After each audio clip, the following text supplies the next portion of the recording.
Ladies and gentlemen, welcome back to the Always Compete YouTube channel. I'm here at DFran. That's my co-host Sam. Thank you guys, first of all, before we start with this video, thank you guys for all the support you guys have shown the last video. Right now it's at 165 views. We're at about 8 subscribers.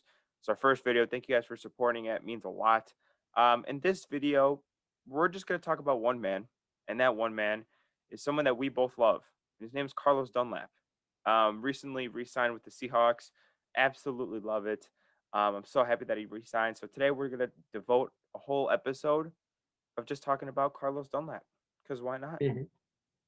Yeah, so Carlos Dunlap, 2 years, 16, I believe, which is about $6 million less than what we would have had to pay him this year. And chances are all of that 8 is not all guaranteed. So it's probably like around 5 million, 6 million in base salary with some signing bonus and some incentives in there. But I mean, if you were listening to the podcast before it kind of went to YouTube, you would know that we were very upset when Carlos Dunlap got released. We were heavy supporters of the kind of Carlos Dunlap, Carlos Dunlap extension train. And that never ended up going anywhere. It turns out that like Seattle was like, yeah, if we can't reach an extension with you, we're just going to cut you because we kind of agreed to that beforehand.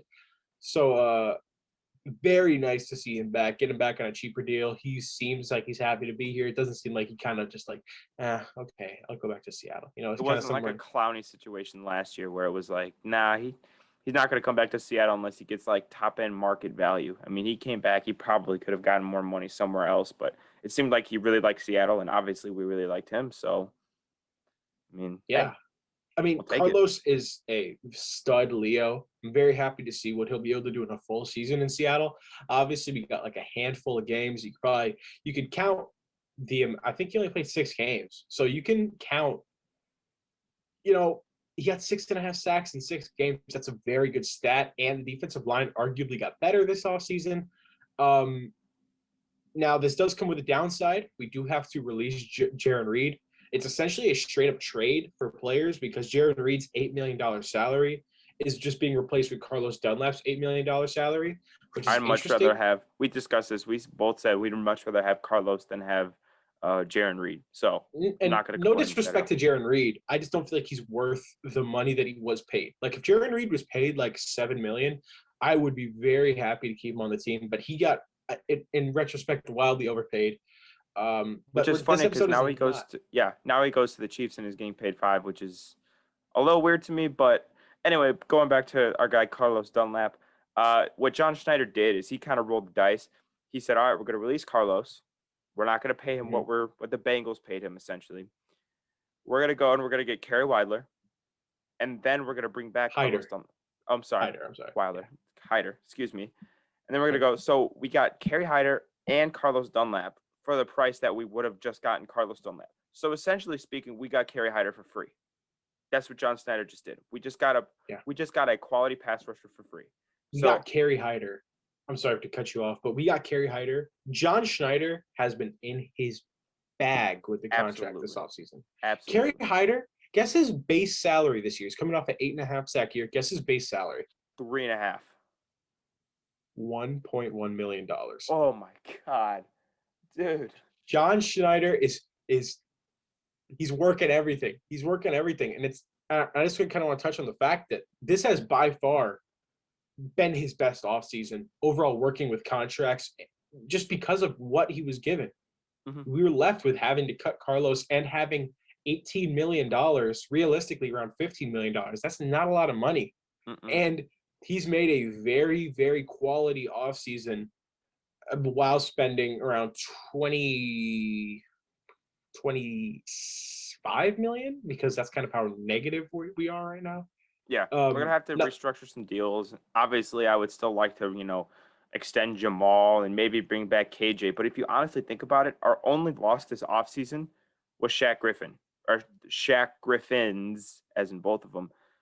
But he was wildly overpaid by the Jaguars. So I don't even blame him for not paying what the Jaguars paid. So honestly, bravo, John Schneider. Bravo, man. Bravo. Yeah, I mean, I'm very hyped with what John Schneider has done. And I get this feeling that because of the fact that they've been pretty quiet over the since Carlos got signed, to this team, Seahawks have been dead quiet.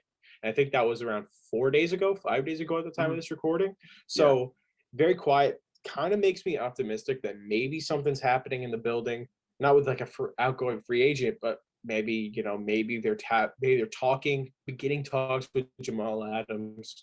And I'm not basing this off any report, but I'm saying that the silence in a time where Seattle is usually very, very active. This is in a normal offseason, this is the point where Seattle kind of kicks it into gear.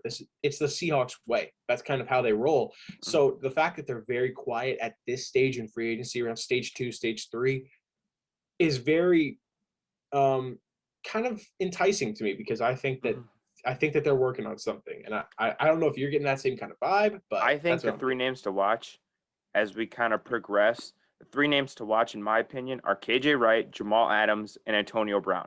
Those would be the three guys. I feel like they're working with those guys to try to get something done, to try to get a deal figured out, to try to lure Antonio Brown away from Tom Brady, to try to extend Jamal and not totally break the bank.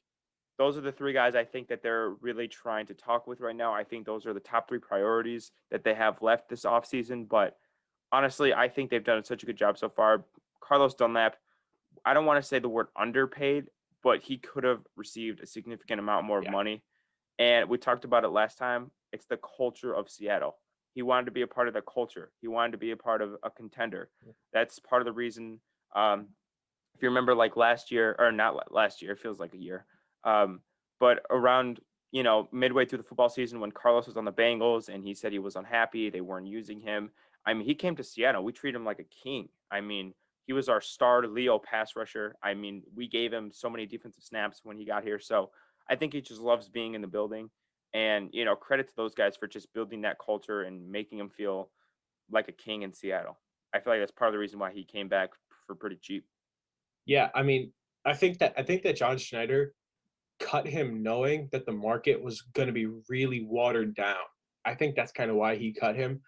I don't think he would have cut him if he knew that he was going to get offers for 10, $11 million, like he probably would have, coming off of a 6.5 sacks and essentially playing only 6 full games, like he would have gotten paid in a normal season. But this year with the COVID, and teams are kind of favoring young potential over proven veterans. That's kind of what they're favoring. They're kind of favoring paying $10 million. Like, for instance, Richard Sherman and Shaquille Griffin are arguably on the same level right now.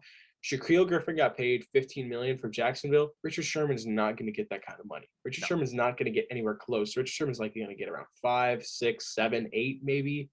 I don't see him going any higher than that. I find it very interesting that KJ Wright hasn't had a lot of buzz around him, which I think is very good for the Seahawks. I just want to say it. Absolutely. The fact that KJ Wright has had very little talks around him, and there's been rumors circulating that Seattle has, he's leaning towards Seattle, and he's kind of looking, like he said Dallas would be a dream team of his, but he didn't say that they were in kind of contention or anything like that. So I think it's very interesting